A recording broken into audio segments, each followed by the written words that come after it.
Jim Acosta's blow-up with President Trump showcased the true nature of the media, the Daily Wire's own Andrew Klavan explained on his podcast Thursday. Acosta's holier-than-thou attitude permeates across the mainstream media, the host argued, and President Donald Trump is the perfect antidote to that. Acosta is a buffoon, and he's kind of a thug, he's kind of a jerk, said Klavan. What he did to the White House intern was part of his jerkiness. But I am not gonna accuse him of assaulting a female. I think we've gone too far with this stuff. When you're working in the bigs, things get a little bit rough. But Acosta was totally out of line. Klavan criticized Acosta for trying to insert his own opinion on Trump, saying, his opinion matters exactly 0% and that it was not the CNN reporter's job to correct the president. In other words, Jim Acosta is a bad version of bad journalism that the left has been elevating all this time, he said. Jim Acosta's entitled to his opinion, I just don't want to hear it,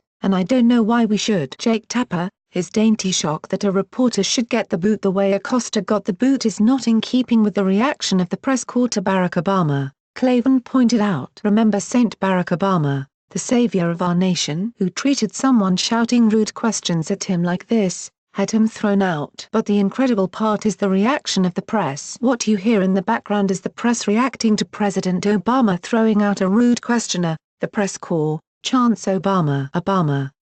Are you freaking kidding me? Members of the press, this is why we hate you. Here is a transcript read back. Acosta is a buffoon, and he's kind of a thug, he's kind of a jerk. What he did to her was part of his jerkiness. But I am not gonna accuse him of assaulting a female. I think we've gone too far with this stuff. When you're working in the bigs, things get a little bit rough. But Acosta was totally out of line. To me, though, the important thing is he was not practicing journalism. Donald Trump in that exchange was 100% in the right. They keep saying well the president has to be ready for hard questions. He didn't ask a hard question. He said you say it's an invasion, I say it's not.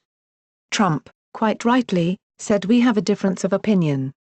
What is the importance of Jim Acosta's opinion? He's a reporter, his opinion matters exactly 0%. This is, in essence, the entire problem. That Jim Acosta thinks his job is to correct the president's opinion with his own. That's not journalism, it's not even smart. He's not some kind of expert, he's not saying well there was this, and you didn't call it an invasion then, etc. All he's doing is saying you're wrong, and I'm right because I'm Jim Acosta, so look at me. The thing is, I'm absolutely certain that Acosta is basing his journalistic career on Sam Donaldson and Dan Rather. The thing about Donaldson and Rather, first of all, is Rather ended his career in disgrace when it was shown that he was peddling fake documents in an attempt to get George W. Bush on nothing, on some stupid little violation of regulations when he was in the National Guard that would have meant nothing. It was years and years and years ago, it just would have been completely unimportant. Yet he so hated him, he disgraced himself, ended his professional career. You can have Robert Redford play him in the movies all you want, he still is a bad journalist who disgraced himself. Donaldson too was an opinion journalist as well, and when he went after Nixon he was doing it for his opinion too. In other words, Jim Acosta is a bad version of bad journalism that the left has been elevating all this time. Here is Jake Tapper and Jim Acosta, the two of them preening in this moment, and I'll talk about something after this that puts everything they say here to shame, but here's their exchange. Tapper, President Trump did something that I've never seen an American president do, which is go on a personal rant against you for the questions you were attempting to ask. Acosta, well Jake, when they go low, we keep doing our jobs. I had a question to ask, and if we had played the tape a little before that exchange, you would have seen the question I was asking, which was essentially about this lie that he told before the midterm elections that this caravan of migrants moving from Central America to the U.S. border with Mexico was somehow an invasion, when it's not. They're still hundreds of miles away and they pose nothing of a threat to the United States, but the president used that language, obviously, to galvanize his base. He just didn't like hearing that question, he didn't like being challenged on that point, and he certainly doesn't like being called out for his falsehoods. It's not a falsehood. It's a different characterization, there's no falsehood involved. This thing that they've come up with, that it's still hundreds of miles away. I mean look, at this point the caravan is all broken up and kind of disappeared. But to say it's hundreds of miles away, that means nothing. To say it's not a threat, On what basis are you saying that? On what basis are you saying that thousands of people, at one point it was close to 15,000 people, marching this way is not a threat? This is like when Alexander the Great invaded Greece. They were going, maybe he won't come this way. What are you talking about? If a foreign invasion force was hundreds of miles away, rolling in this direction, would that not be a threat? Jim Acosta's entitled to his opinion. I just don't want to hear it, and I don't know why we should. Jake Tapper, his dainty shock that a reporter should get the boot the way Acosta got the boot is not in keeping with the reaction of the press corps to Barack Obama. Remember Saint Barack Obama, the savior of our nation, who treated someone shouting rude questions at him like this, had him thrown out. But the incredible part is the reaction of the press. What you hear in the background is the press reacting to President Obama throwing out a rude questioner.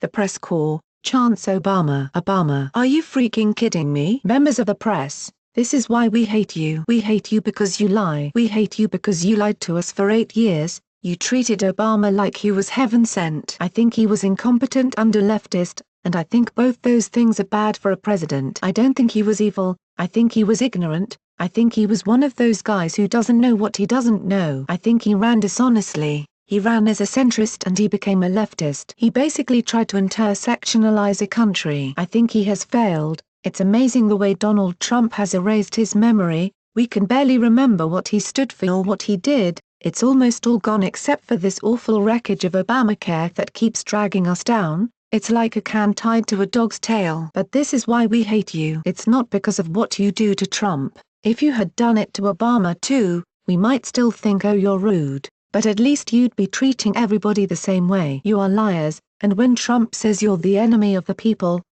that may be over the top, but you're certainly the enemy of the president, you're certainly the enemy of conservatives, you're certainly the enemy of traditional Americanism, and you're certainly the enemy of the Republican Party. The best thing Trump is doing is attacking you, because you deserve it for what you did with Obama. It's not what you do to Trump. Torment the president all you want. What do they say? Affect the comfortable and comfort the afflicted? Fine, but for 8 years you didn't do it. Now you're saying, can we be journalists again?